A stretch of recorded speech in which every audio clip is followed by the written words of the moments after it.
Bismillah, alhamdulillah,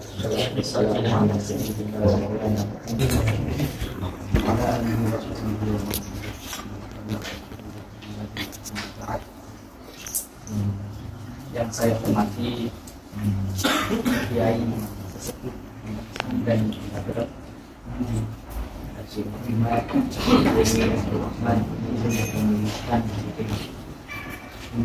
para undangan khusus di sini ada Imam Usman dari Madura, dari Kamboja yang bisa saya sebutkan satu persatu. Para hadirin semuanya yang berbahagia, mudah-mudahan melalui pertemuan ini kita mendapatkan berkah dari Allah Subhanahu wa Ta'ala. Yang pertama, saya ingin menyampaikan awal mula persoalan nasab ini saya sudah sering bolak-balik ke kantor Robito sejak 2020. 2019 ada seorang syarifah dari Palembang yang hendak menikah dengan laki-laki namanya Mas Amri dari Tasik, tapi karena Mas Amri ini tidak diketahui nasabnya dan belum disahkan oleh Robito, maka ada persyaratan harus jelas hubungannya. Hasil ibunya punya arsip catatan keluarga bahwa beliau masih keturunan Kiai Muhammad Nur bin Syekh Romli, pendiri pondok pesantren Balerante. Syekh Romli ini keturunan Sunan Gunung Jati. Beliau sowan ke Kiai Haji Muhammad Fakih Jauhar, cucu Kiai Jauhar Balerante di Balerante. Oleh Abah Muhammad diminta untuk sowan lagi ke Maulana Habibullah bin Yahya. Oleh Habibullah bin Yahya, kata beliau, kalau ingin benerin nasab, benerin silsilah, datang saja ke Keraton Kanoman. Ada bukti. Sampaikan salam saya buat Sultan. Walhasil setelah itu Mas Amri dan calon istrinya Syarifah Zahra datang ke saya ke Keraton Kanoman, dan saya melihat catatan silsilahnya memang ada Syekh Romli, ada Kiai Nur Muhammad, hanya saja yang ke atasnya ada selisih. Harusnya dari jalur Panjang Mira di Pati Anom, di situ ada Panugahan wilayah, sehingga saya revisi. Karena saya punya data silsilah toleransi. Setelah itu saya revisi, saya sampaikan lagi ke beliau, terus saya bilang sampaikan ke Habib Lutfi, salam dari kami untuk beliau. Setelah itu sampai ke Habib Lutfi, beliau membuka catatan sudah saya buat itu sampai ke Rasulullah. Setelah itu beliau mengatakan ini namanya pempek Palembang sama nasi jamblang. Beliau mengatakan saya bisa mengesahkan, bisa membenarkan, tapi nggak bisa mengesahkan. Kalau pengen disahkan silakan datang ke Robito. Tapi soal dulu ke Kang Aib Hasanai dari satu. Walhasil saya ke situ, Kang Aib Hasanai, dari Kang Aib Hasanai dilempar lagi ke Wakil Ketua Robito Jawa Barat, namanya Habib Hasan Al-Jufri. Dari situ beliau merekomendasikan untuk saya berkomunikasi langsung dengan Ketua Maktab Daimi waktu itu, namanya Habib Ahmad bin Muhammad Al-Atas, sebelum pengganti Mas Ahmad. Walhasil setelah itu saya ke Robito 2020 itu sekitar bulan Agustus kalau nggak salah. Saya ke situ, saya memaparkan tentang silsilah Sunan Gunung Jati baik ke atas maupun ke bawah. Pertemuan pertama masih tergolong ketat. Pertemuan berikutnya beliau mulai memberikan ketentuan. Kata Mbak Ahmad, ringkasnya, Pak Farihin, kalau pengen disahkan oleh kami nasabnya, si pemohon nasab ini harus mencantumkan referensi dari setiap nama-nama yang dicantumkan. Misalnya Sunan Gunung Jati punya anak Pangeran Besarian atau Muhammad Arifin, nama Muhammad Arifin harus ada di 3 referensi. Kata Habib Ahmad bin Muhammad. Baik Habib, saya bilang. Setelah itu saya pulang lagi dan saya susul. Kedatangan saya ke Robito itu, saya tidak bermaksud ingin dapat pengakuan dari Robito tapi hanya ingin menolong Mas Amri ini supaya nikah. Jadi tidak ada sama sekali dari Keraton Kanoman pengen dapat pengakuan Robito, itu sama sekali tidak ada. Bahkan fitnah yang hari ini terjadi adalah saya dianggap pengen nikah dengan Syarifah kalau boleh pada Robito. Padahal itu bukan saya yang pengen nikah, tapi saya ngurusin orang pengen nikah. Niat saya adalah pengen membantu orang pengen nikah, itu saja, nggak ada niat yang lain. Nah setelah itu saya cantumkan referensi, 1 nama 5 referensi. Nah, setelah saya cantumkan semua, oleh Habib Ahmad diterima. Habib Ahmad mengatakan bahwa setelah ini akan ada kajian nasab. Oke, saya tunggu. Saya tanya sebelumnya, kan? Bib, saya bilang, apakah di Robito ada tim akademi yang spesialisasi mengkaji tentang silsilah keturunan Wali Songo? Ya ada. Kata Habib Ahmad. Karena berbicara nasab itu hal yang paling rumit. Kata beliau, enggak ada. Enggak punya. Ya, saya tanya begitu, Habib Ahmad bilang seperti itu.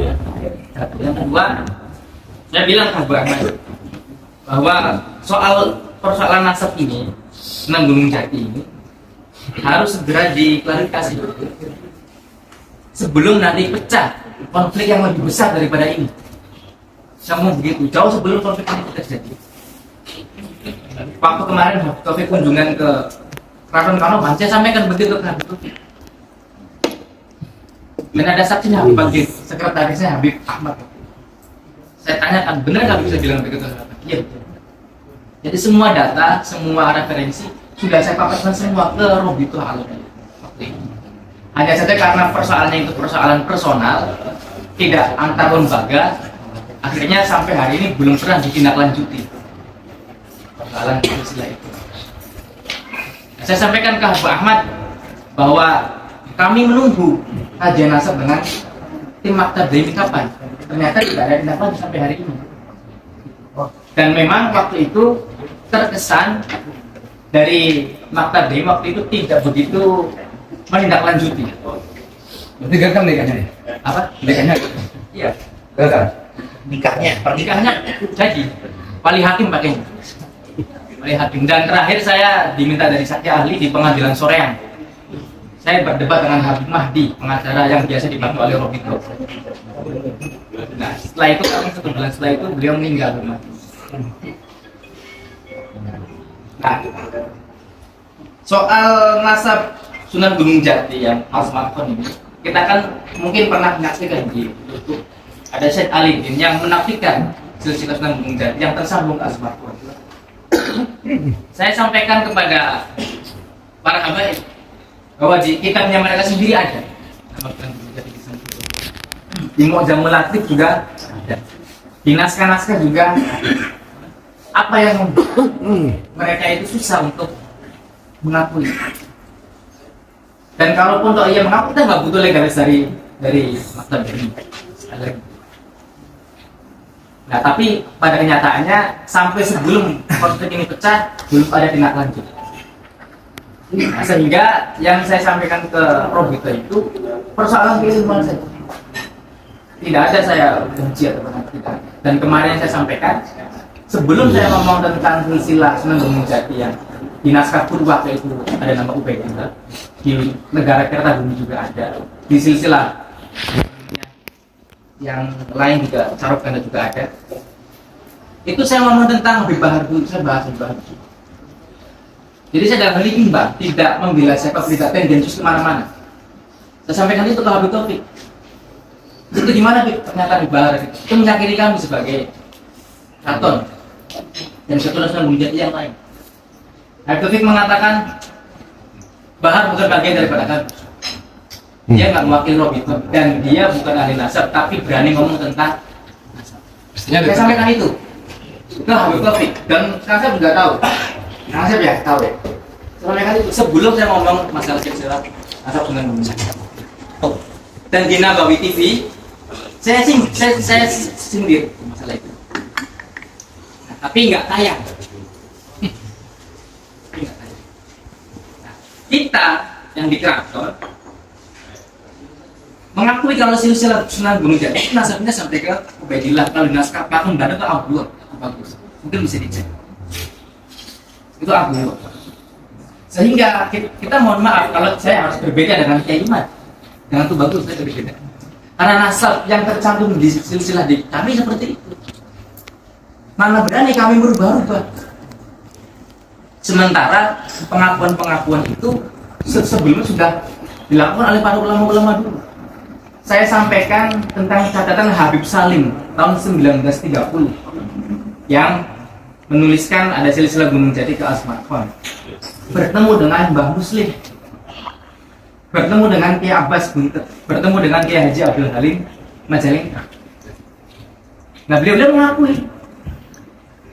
Nah saya berani, saya nggak lebih alim daripada Mbah Muslim, nggak lebih alim daripada Kiai Abbas, nggak lebih alim daripada Kiai Abdul Halim Majalengka. Dan banyak juga dari pengakuan Kiai-Kiai yang termasuk Kiai Abdullah bin Nuh yang melakukan penelitian itu.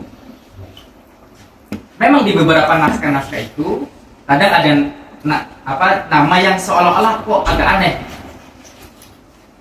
Misalnya ada Alfi Al-Basri itu di Purwaka itu redaksinya adalah yang pernah ke Mesir, bukan yang tinggal di Mesir. Itu di Purwaka. Ini pernah dikaji oleh Profesor Dr. Dadang Wildan, guru besar UIN Sunan Gunung Jati. Dan juga itu tesisnya beliau. Artinya tesis ini sudah pernah diuji secara ilmiah dalam panggung akademik. Nah itu. Nah sehingga dalam saya menyikapi konflik tentang ini, saya tidak cenderung sangat sini, bukan. Yang saya sebelum ini saya banyak berdebat dengan para guru hadir mengenai nasab Sunan Gunung Jati, nasab Wali Songo. Nah, saya sudah sampaikan itu. Nah meskipun akhirnya ini kan menjadi senjata makan Tuhan karena sekali ini pernah menafikan nasab di Sunan Wali Songo, sehingga hari ini kami menafikan. Tapi bukan berarti kemudian kami menafikan nasab mereka atau membatalkan nasab mereka. Saya nggak seperti itu. Nah sehingga yang saya sampaikan adalah sesuai dengan apa yang kita ketahui berdasarkan catatan-catatan kami. Nah, kalau nggak salah di catatan benda itu kan ada yang sebelumnya yang nulis silsilah Sunan Gunung Jati sampai ke Rasulullah. Dan itu saya pikir nggak berbeda jauh dengan apa yang pernah ditulis oleh Kiai Haji Ali Badri waktu itu. Saya mengikuti Kiai Haji Ali Badri, saya mengikuti Raden Ayudin Nawawi, meskipun saya nggak pernah komunikasi dengan dia. Yang terbaru saya mengikuti Gus Rumail Abbas dengan bantahan-bantahannya.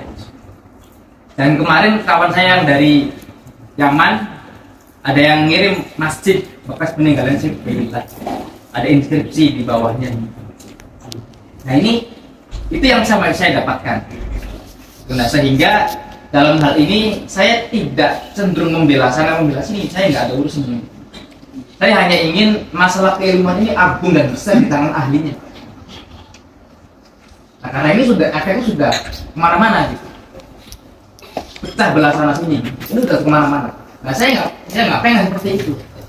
Bahwa ada sebagian para oknum habaib yang kelakuannya nggak benar, oke, iya, saya setuju itu. Tapi bukan berarti itu menjadikan dalil kita kemudian tidak mengakui. Nah, sehingga saya sendiri berhati-hati kepada diri saya, jangan sampai ada kebencian dalam hati. Karena jangan sampai kebencian kita terhadap Tuhan menjadikan kita tidak berbuat lagi. Kira-kira demikian. Nah itu mangga saya sebagian data-data sudah saya share. Maksud saya sering kirim ke Kang Asep. Kalau Purwaka itu sudah, itu bagus terbaru sudah ada. Dan terakhir kemarin awal Wali Songo kan dengan tegas sama kita ingin bilang Asmarkhon, Syarif Abdullah itu ayah dari Sunan Gunung Jati. Yang artinya silsilahnya anehnya sih. Nah ini silakan mau disikapi seperti apa, saya menyampaikan apa adanya sesuai dengan data yang saya ketahui, sesuai manuskrip yang pernah saya kaji. Kira-kira demikian kasih. Maka kita bisa dengan berdialog dan diskusi. Terima kasih. Saya kembalikan ke Terima kasih kepada Khalifir. Binu sama. Kemudian di naskah nukilan sejarah ini yang pernah dikaji oleh Pangeran Sulaiman Sunan Daningrat dari Keprabonan sama. Di Pakem Banten yang dulu di situ tulisan Abdullah, tapi ke bawah dan ke atas juga sama.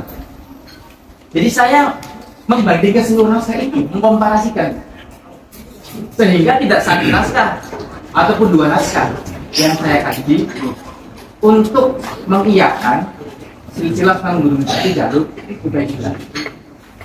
Yang benar-benarnya benar, hakikatnya benarnya bukan kita yang menentukan, bukan kita. Allah yang lebih tahu.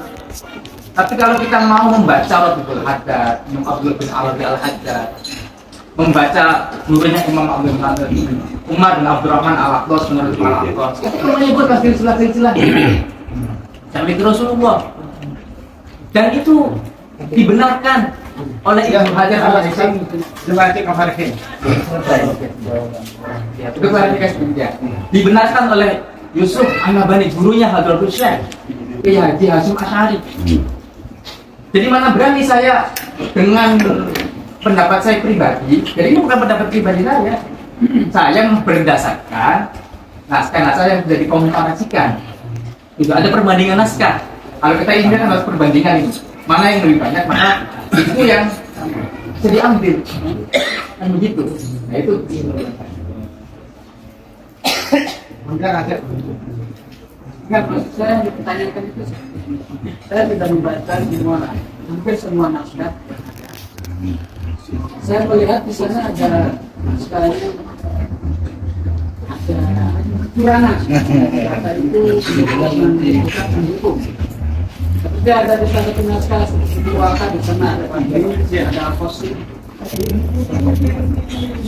Nah, Idris tersebut diasumsikan sebagai Al-Quraini atau Al-Qasim sebagai Idris diasumsikan sebagai Muhammad Al-Baqir, anaknya. Idris sebagai Ali Muraidi. Asumsi tersebut asumsi tersebut datanya apakah itu dianggap sudah benar bahwa Ubaidillah itu bukan Idris atau memang harus berubah? Karena dengan kan tadi berbicara bahwa kami tidak berani merubah, tapi kenyataannya harus berubah karena tidak ada Ubaidillah berkatnya dengan Idris atau Qasim. Ya. Saya klarifikasi. Di Purwaka memang ada keterangan seperti itu. Nah, di negara kereta bumi itu bisa di Sarga 3 yang pernah dikaji oleh Pak Dede Sujana, dikaji juga oleh Profesor Darul Ulum. Itu dikomparasikan nama-nama itu. Artinya sudah dikaji, ada substansinya. Dikomparasikan juga dengan naskah yang di Banten. Pakem Banten yang sudah dikaji oleh dikomparasikan juga dengan datanya Mas Duki Sarpin. Nah, dari komparasi itu melahirkan kesimpulan tadi, dan itu dicocokkan dengan penelitiannya Kiai Haji Abdullah bin Nuh. Kemudian ke bawahnya dicocokkan dengan risetnya Habib Salim waktu ketemu dengan Bang Muslim. Jadi yang saya sampaikan ini bukan pendapat pribadi saya, bukan, tapi pendapat dari para ulama-ulama, para peneliti yang sudah melakukan jauh sebelum saya. Dan karyanya Gagal dan teknisnya beliau itu karena bisa kasih. Itu ilmiah, itu ada forum ilmiahnya. Nah, sehingga ini sudah melalui tahap proses kajian ilmiah, ada panggung ilmiahnya, dan itu tesis kemudian menjadi buku, bisa dicek halaman 64 sampai 80 itu bukunya ada kan. Nah itu juga ditandatangani ada sambutan dari Sultan Arif Pasuruan. Beliau ngambil data dari siapa? Dari Pak Dede Sujana yang dulu menjadi ahli manuskrip di Keraton Kanoman. Beliau ngambil dari siapa? Dari Pangeran Sulaiman Suleimandra, ahli naskah manuskrip yang ada di Kaprabonan. Bahkan di naskah Mertasina sendiri, kalau naskah Mertasina, saya baca itu singkat-singkat memang. Naskah Mertasina singkat-singkat. Misalnya Rasulullah kemudian punya anak Fatimah nikah dengan Ali, kemudian Husain, kemudian Ali bin Abi itu langsung ke Badrul Kubro. Nah pertanyaan saya akan berbalik misalnya. Dari mana Jumadil Kubro kemudian bisa nasabnya ke Musa Al-Kadzim? Sebagaimana disebutkan oleh itu bagus. Itu bagaimana pencocokannya? Bagaimana komparasinya? Berapa naskah yang dikomparasi? Nah, saya akan bertanya balik tentang itu. Nah, kemarin Subau sudah menyebutkan di depan kaset Akil kan? Di sila itu ada Alimul Alimduta di situ. Ini dari mana pembandingnya dengan naskah mana? Kemudian bisa nyampe ke Musa Al-Kadzim. Sementara data yang masyhur yang menyatakan tentang nama-nama itu semua jalurnya adalah Said Ubaidillah ataupun Abdullah dalam Pakem Banten. Terima kasih kepada Kang Farihin. Ya. Jadi Kang Farihin ini masih tetap memakai jalur Said Ubaidillah bin Ahmad Abah yang kasih nanti di Haji Abdul. Nah kemudian begini, karena Kang Farihin ini sebagai pemateri yang jalur Ubaidillah atau Ahmad Al-Abah dan Ali Al-Wazir sudah barang tentu nanti pembantunya di mana versi yang lainnya itu pembantu dari Musa Al-Kadzim. Saya rasa langsung ditanggapi aja. Jadi yang dari Musa Al-Kadzim ini menanggapi jalur Kanjeng Sinuhun yang melalui jalur Musa Al-Kadzim yang artinya berarti melalui kakaknya gitu. Nah padahal melalui jalur Ubaidillah ini artinya yang menjadi polemik pada tahun ini gitu, pada hari ini yang menjadi masih dipertanyakan kredibilitasnya begitu. Mangga, izin Pak Moderator. Tadi saya sudah sebelum sholat sudah menyampaikan bahwasanya tentang masalah revisi silsilah Kanjeng Sinuwun Sunan Gunung Jati ke jalur Imam Musa Al-Kadzim, ada langkah-langkah pendahuluan kenapa kita kemudian mengambil langkah versi silsilah tersebut. Langkah pendahuluan pertama adalah ditemukannya kajian ilmiah Ba'alawi ini belum terbukti secara data nasab maupun genetik. Nah, jadi saran saya untuk menanggapi hal ini dimulai dulu dari permasalahan Ba'alawi dari data kita dari Kiai dulu, kemudian baru kayak hakim ya. Jadi kalau sudah jelas bagi kita sudah mulai jelas latar belakangnya, baru saya mulai masuk ke bagian tersebut. Mohon maaf. Ya, kesimpulan. Pak Punten kepada Ki Imaduddin mungkin beliau mengatakan ya dari Syekh Ibrahim bin Mansur Al-Hashimi di situ disebutkan wala yajuzu lil alim ya kitmanu ainihi begitu ya fi hal harbab gitu ya Kiai fi hal harbab kemudian bagaimana Kiai terusannya Kiai begitu ya gimana Kiai Imaduddin artinya tidak diperbolehkan bagi orang alim untuk menyembunyikan ilmunya fi hal harbab dalam mengenai nasab syarif Rasulullah SAW. Sehingga fa'amanatul ilmi wal kashfi ala ikhtilafil asab minal amri bil ma'ruf. Sehingga bagi orang yang berpengetahuan, artinya ini kajian ilmiah ya, berpengetahuan membuka mengenai nasab yang ada pengaburan atau distorsi atau katakan apa itu, sehingga ada ikhtilatul asab, ada ikhtilaf percampuran nasab leluhur kita, sehingga ini bagian daripada amar ma'ruf nahi munkar gitu, di mana amar ma'ruf munkar adalah fardu kifayah, fardu secara kolektif sudah barang tentu idza fa'ala al-ba'du saqatal harju 'anil baqi. Sebaliknya ketika sama sekali nggak ada gitu, mungkin konteks Indonesia katakannya atau konteks Cirebon tidak ada yang memberikan edukasi, tidak ada yang meluruskan, sudah barang tentu dosa semua gitu. Ya, maka ya sehingga langsung saja kepada Ki Haji Imaduddin Utsman, beliau adalah pengasuh pondok pesantren Nahdlatul Ulum Campaka Kresek Tangerang Banten. Beliau juga sebagai ketua RMI Provinsi Banten, beliau juga sebagai pembina Rabitoh Ma'ahid Provinsi Banten, dan kemudian beliau juga sebagai pembina generasi muda Nahdlatul Ulama Banten. Untuk beliau waktu dan tempat kami persilahkan. Asyhadu an la ilaha illallah wahdahu la syarika lah wa asyhadu anna sayyidana Muhammadan abduhu wa rasuluhu la nabiyya ba'dah.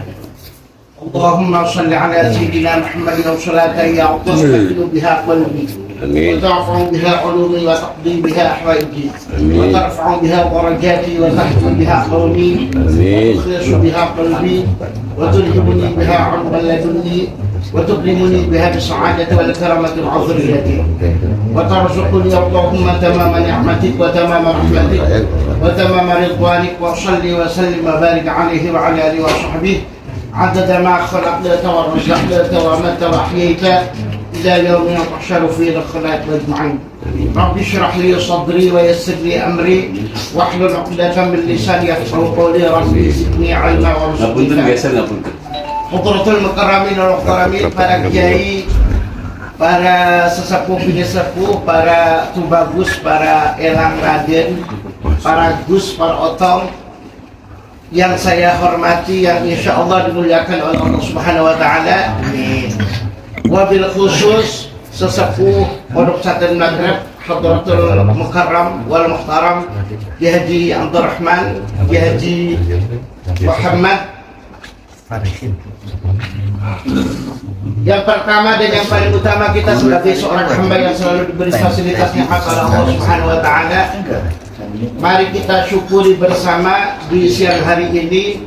Alhamdulillah kita bisa bermuajahah pada acara kajian ilmiah sejarah dan bedah nasab dzurriyyah Wali Songo yang alhamdulillah pada kesini dihadiri oleh dari berbagai provinsi, dari berbagai daerah. Alhamdulillah bisa berkumpul di sini dalam rangka ukhuwah, persatuan, persaudaraan, silaturahim antara dzurriyyah Wali Songo. Yang kedua, salawat beserta salam semoga tetap terabadikan kepada junjungan kita Nabi besar Muhammad Sallallahu Alaihi Wasallam, yang dengan salawat tersebut semoga kita tetap terabadikan kepada junjungan kita Nabi besar Muhammad Sallallahu Alaihi Wasallam, juga tidak ketinggalan kepada keluarganya, para sahabatnya, juga kepada kita semua yang hadir di majelis insya Allah bil barakah ini. Mungkin di sini ada beberapa pemateri yang mungkin berbeda, ya, berbeda versi atau berbeda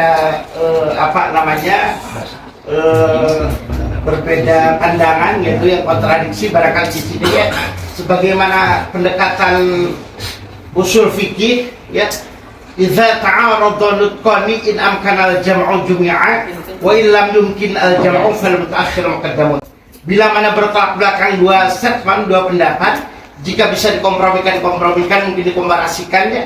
Ketika tidak bisa dikompromikan, maka sudah barang tentu harus ada proses kajian dan penelitian, ya. Sebagaimana disebutkan dalam kitab Faidul Makkiyah, la yajuzu lil mufti wa 'amilin fi mas'alati dzati wajhaini ay ya'khudha bi ahadihima min khairin nadhri fihi bal yubhathu 'an arjahihima bi nahwi ta'khirihi. Tidak diperbolehkan bagi orang yang berfatwa atau mengamalkan sebuah pengamalan ketika ada dua pendapat yang kontradiksi, yang bertolak belakang, kemudian kita mengambil salah satu di antara keduanya tanpa proses penelitian dan pengkajian. Sudah barang tentu harus kemudian ada proses pengkajian dan penelitian, kemudian kita komparasikan, kita kompromikan, dan di situ kita harus ada titik temu. Mudah-mudahan dalam kesempatan kali ini bisa kemudian ada konklusi, ada kesimpulan yang bisa menemukan titik terang yang yang faktual, yang realistis, di mana di sini mungkin ada kajian adu data, adu masuk mungkin, ya, para kiai, karena ini bukan sembarang masalahnya, ini kaitannya ada keterkaitan dengan nasab, artinya dengan luhur kita,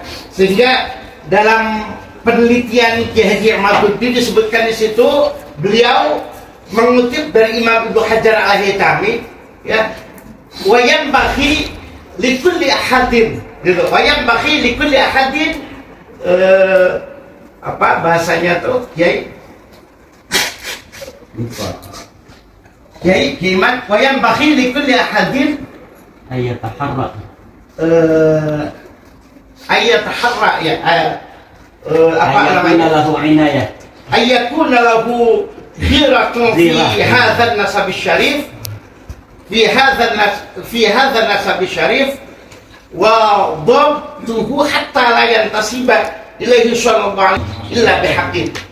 Sehingga siogia beliau Al-Mukarram Kiai Haji Ahmaduddin mengutip Ibnu Hajar mengatakan bahwa siogia bagi siapapun, bagi setiap individu, bagi setiap personal, agar kemudian ada khilaf, ada kecemburuan mengenai nasab syarif, nasab yang mulia baginda besar Muhammad SAW, agar kemudian nanti siapapun nggak bisa menisbahkan kepada Rasulullah, gitu, terkecuali dengan adanya kebenaran, artinya ada data primer maupun sekunder yang kemudian nanti bisa dipertanggungjawabkan kredibilitasnya begitu. Saya sebagai selaku moderator akan membacakan daftar susunan acara. Yang pertama pembacaan tawassul Fatihah, kemudian yang kedua sambutan tuan rumah, yang ketiga acara inti yaitu ngaji nasab yang akan dibawakan oleh beberapa pemateri yang mungkin ada beberapa pemateri, ada 6 atau 7 ya. Yang pertama langsung saja, yang pertama pembacaan tawassul Fatihah yang akan dibawakan oleh Kiai Muhammad, pengasuh Pondok Pesantren Nagrab. Waktu dan tempat kami persilahkan. Ke Indonesia sudah enak dari kehidupan, sama persis dengan ucapan Habib Rizik, persis seperti itu juga bicaranya. Yang ketiga saya menceritakan ketika pertemuan ulama-ulama, termasuk waktu itu Mugi juga ikut di Kelantan sampai ke Patani ya. Waktu itu hadir sekitar 60 ulama yang mengaku sebagai keturunan Wali Songo, termasuk Sultan Bangbang hadir, Sultan Kanoman juga Saladin hadir waktu itu ya, waktu itu Haji Ahmad juga dengan abahnya almarhum Hasan ya waktu itu. Kesimpulan akhir dari pembicaraan non formal, ada salah satu tengku waktu itu mengatakan di antara kami ini setelah bicara nasab, ternyata yang paling top itu katanya Elang dan Tubagus. Kata salah satu tengku itu yang hadir. Saya kejar, saya susul, dan Tubagus paling top. Dengan singkat beliau mengatakan begini, kami nih turun dari Wali Songo, kadang-kadang ibu kami nih, nenek kami dari kalangan masyarakat biasa, lahirlah kami ini. Sementara Elang dan Tubagus dari ayah binnya langsung ke Rasulullah, dari ibu ke pemilik Nusantara. Saya tanya juga, siapa itu pemilik Nusantara? Ya paling tidak kan Prabu Siliwangi kan. Itu alasannya. Sehingga dia tegaskan lagi, Tubagus dan Elang mau pakai Tubagus monggo, mau pakai Raden mangga, mau pakai Habib saya juga monggo. Nah, itu saja yang ingin saya ceritakan. Saya sangat bangga sekali bertemu dengan udah 10 tahun kurang lebih. Saya ini nggak aktif lagi di Admakon ya. Terakhir saya hadir di mana itu waktu itu, di Pontianak atau di mana itu? Ya, awalnya kan ya, antum juga di ya. Di Pontianak saya juga dapat punya punya pengalaman khusus. Saya waktu itu menceritakan keakraban saya dengan Habib Mustafa Al-Idrus Tebet Samsi Sumus. Beliau pernah mengatakan begini, tuh bagus, saya nih kan Habib Mustafa Al-Idrus dan seangkatan saya, seumur saya ini Habib nasabnya minimal 40. Itu pengakuan Habib Mustafa itu. Binnya saya ke Rasulullah 40 rata-rata. Saya ceritakan di Pontianak waktu ceramah, Sultan Al-Gadri hadir waktu itu. dan beberapa habaib banyak sekali. Saya ceritakan begitu. Pada nyambut tuh habaib. Betul Pak Kiai, kami juga sering katanya didatangi oleh Habib Mustafa Ali itu. Di kami ini Habib-Habib ada yang 47 katanya ke Rasulullah. Akhirnya saya mencoba mencocokkan nasab itu hanya. Saya sebutkan Fatul Azim bin Fatih bin Wasif bin Tauhid bin Hafiz bin Panakodi bin Mudadak terus sampai Hasanuddin 11. Di antara antum Beb, ada yang tahu nggak Hasanuddin ke Rasulullah berapa? Teriak tuh banyak tuh, 24 gitu. Serentak tuh pada teriak, jawab. 11 tambah 24 berapa sih Bang Beb? 35 kan. Belum turun tuh suaranya. Agak turun. 35 kata gitu kan. Tadi kok teriak-teriak tuh keras biasa itu. Sambil bersorak-sorak. Jumlah berapa sih Bang? 24 tambah 11 35 tuh, mulai turun. Manggil ana harusnya mbah 3 kali. Saya gitu kan malah tunduk semua itu para habaib itu. Tunduk semua gitu. Ya lagi ceramah mendapat sambutan seperti itu kan saya makin melayang-layang kan. Ya. Udah bicara kemana-mana sih. Itulah pengalaman saya. Ya. Yang paling pasti, marilah saya setuju dengan pembukaan tadi. Ini ajang pertemuan silaturahmi sesama keluarga, khususnya Wali Songo. Yang pasti kita ini sesama Muslim. Dengan orang kafir aja kita nggak boleh mencaci maki, apalagi dengan sesama Muslim.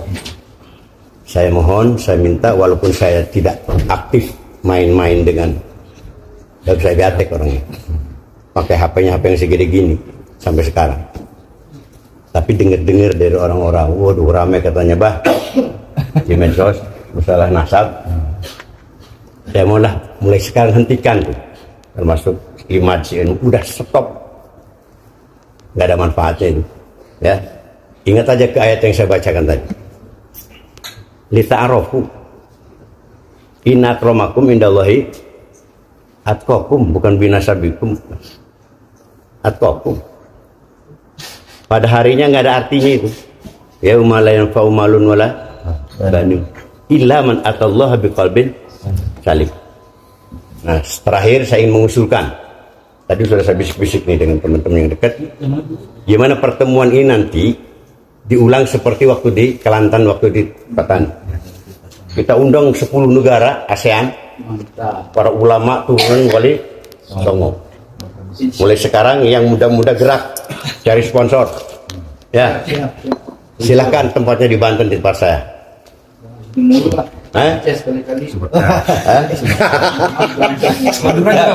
Minta ke Aceh. Pilihan satu Sumedang, satu Rembang, Jawa Tengah. Ini pada minta semua Madura juga minta. Kalau sampean ke sini bisa nyantol, jangan-jangan saya ke sana nyantol juga nanti. Nanti dibagi aja. Kalau ada 5 daerah yang usul, Banten hari kedua di Rembang. Kayak gitu aja. Ya, betul. Ya, kita cari pesawat aja. Iya. Satu negeri itu kan saya betah di sini karena ada satu orang Jawa di sini. Jadi satu Aceh, satu Jawa, jadi adiwa. Jadi kalau Kiai datang ke Aceh punya istri orang Madura, datang ke Aceh tambah satu Aceh. Lebih madu rasa. Saya catat dan pegang gitu ya. Silakan. Terakhir saya tutup dengan sebuah hadis atau kalau ulama itu. Mantabanna bi ghairi abihi bahwa murtadu. Barang siapa yang mengebingkan bukan kepada bapaknya, maka orang itu murtad. Allahul azim billahi sabihak. Assalamualaikum warahmatullahi wabarakatuh.